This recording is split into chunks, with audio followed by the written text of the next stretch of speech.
Several Longwood residents say they have seen dramatic spikes in their water bills. They also say they got the runaround when they approached their utilities company. Yeah, so what was behind the increased bills, and could it happen in your neighborhood? Our Lewis Bolden investigates and gets results. Lewis. Well, Ginger, I have never been a fan of setting up automatic payments for bills, and situations like this remind me why. This story stresses the importance of paying close attention to your bills. And when these neighbors spotted something was off, they talked to each other and then called us. At the beginning of April, we received a really high spiked bill. When Shannon Covett discovered a dramatic increase in her water bill, she immediately contacted her utilities company. And then we had them come out, reread the meter, and test the meter.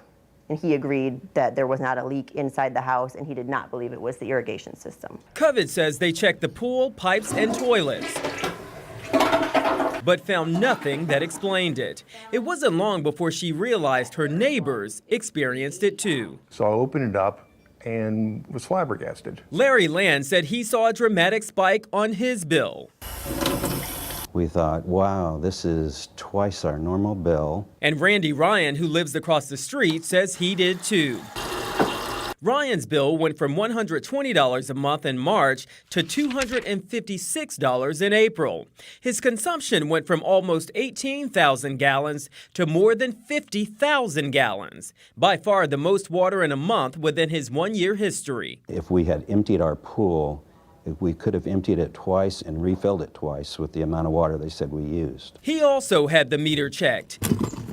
Irrigation and pool, but there were no leaks. Both Covett and Ryan said they contacted Utilities Inc. of Florida on numerous occasions, but got no answers. We are just shut down and blamed with some ridiculous excuses to where the water could have gone. I'm frustrated for ourselves at having to pay this very high bill, which we have already done, because we were told if we didn't, the water would be turned off. When News 6 contacted Utilities Inc. of Florida, we got a different response, showing the problem was much more widespread than just Covett's neighborhood. We've got dozens of homes in our community seeing the same spike. A company spokesperson wouldn't do an interview, but sent us this letter that is now going out to customers saying errors were made in reading certain water meters in our San Lando system.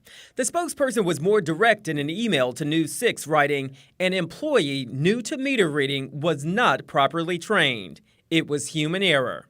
Covett says that answer should have come a lot sooner. We don't have a choice over who our utilities come from.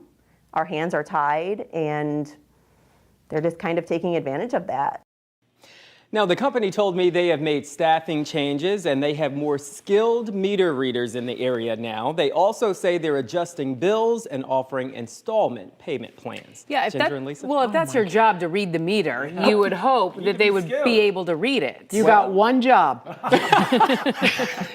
Thank you, Lewis. Glad you could It help had them. us talking here at the desk and there for he sure. is, a true journalist, not giving an opinion. That's true, but it's one of those things that we can all relate to. You know, if they make a mistake, it's going to take them a while to correct it, and you're left holding the bill. I like how she And I like put it. how We don't initially have they control actually, over that. exactly, We don't like- have control over the company. So